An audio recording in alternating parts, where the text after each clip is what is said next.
So in today's episode, I wanted to talk about sinking funds as part of your budgeting process and why I think they're so important and how they've completely changed my success in our family budget. For years and years, I've had a budget for probably, I can't even imagine how long, for as long as I can remember. And for so many years, I would set a budget and we would go over almost every single week, and it was so frustrating. And I would try so hard to stick to the budget, and no matter what, something would happen. We would have an emergency car repair. We would have kids needed to take school pictures or yearbooks or a vet bill or whatever. There was always something, and often many of those things would happen at the same time, which was so frustrating because then I would always feel like I was catching up. Okay, the next 2 weeks I have to come in under by this amount because we had these couple things happen, and then something else would happen. So then I would just constantly feel like I was struggling to catch up, and I would almost never be able to catch up, because on the weeks when we didn't have emergencies happen, we would pretty much feel like we could spend whatever was there because we had enough left over in the weekly budget. So at some point, I don't recall when or who specifically, but I came across the concept of sinking funds, and it dramatically changed our ability to stick to our budget. So if you're not familiar with sinking funds, basically what you do is each week out of your weekly budget, you allocate dollars to things that occur at certain times of the year, either some things that maybe only happen once a month or things that happen only once a year, or things that you just don't even know when they're going to happen because it might be like an unexpected repair or something like that.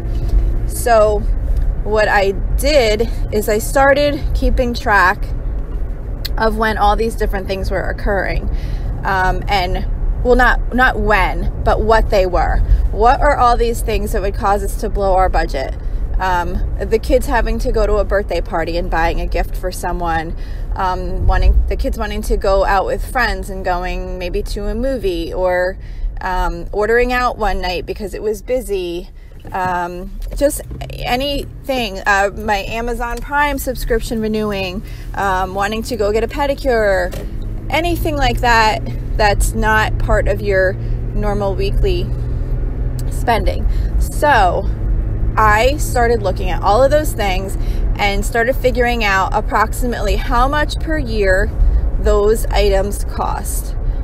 And I account for that in our weekly budget every single week, and I put the money aside.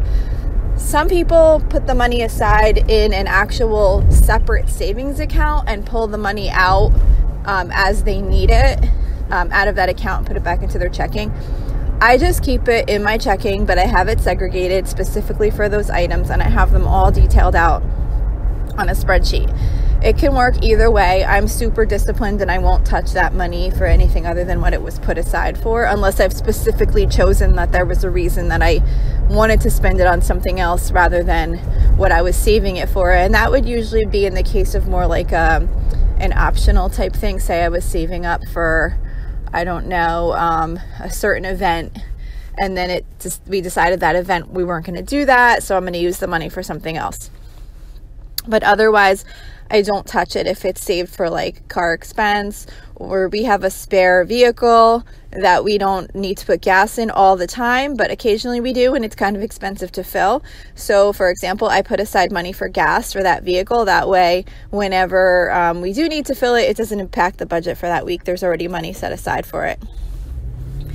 And I get really into detail. Some people do this at a much higher level, but I really like to kind of have everything detailed out as much as I can. So like, for example, my Amazon Prime renewal I know is going to be, I forget what it is, so say a little over $100 each year. So I literally put aside $2.50 every week out of my budget and save it up so that when the Amazon Prime membership hits the following year, I have exactly that amount set aside already, and it has no impact on my weekly budget.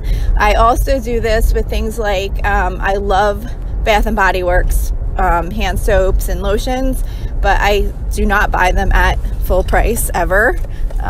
Well, not ever. I have occasionally, but very, very rarely will I pay full price for their products. I try and do their sales that they have I think it's in like January, and in like, I don't know, June or July, they have their semi-annual sales, and they have everything like 70% off. Not everything, but a lot of things like 70% off.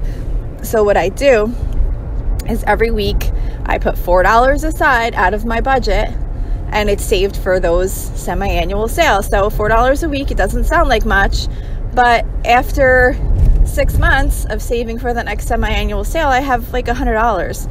So I can go in and buy everything on clearance and stock up and be set for the next 6 months on those items. So I get a really great deal. So I'm spending a lot less on the products than I would, and the money's already been set aside, so I don't have to feel like, oh gosh, I just spent, $75 at Bath and Body Works, and now I have to figure out where to make that up from. And it feels so much better when you go into a store and make a purchase and you know that you already have that money set aside specifically for that item. It used to really stress me out when I would go make a purchase and not really know exactly how I was covering this or how I was going to make up for it. So, like I said, it takes time to figure out what those items are, but each time a new one comes up, then I start saying, okay, going forward, I need to set aside this much money for this item. So even like, for example, my daughters want to go to the movies sometimes.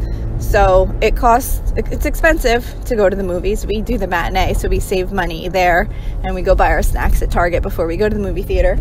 But it's still not cheap, and I don't want to have to feel worried that I'm going to come in over budget because we went to the movies that week. So every week I have a small amount that I set aside for family fun, and then I pull the money out of those funds that are set aside.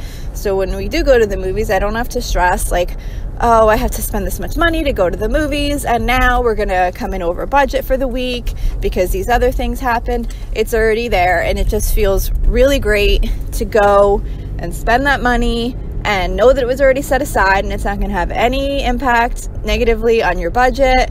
And it's just really been a huge positive impact for me. So I just wanted to share that because I'm hoping that it can help someone else get your budget in line and help you stay on track on budget. And it's just really super helpful. So that's all for today. I just wanted to hopefully share that and hopefully help someone. And that's it. So hope you have a great day. Thanks a lot for listening.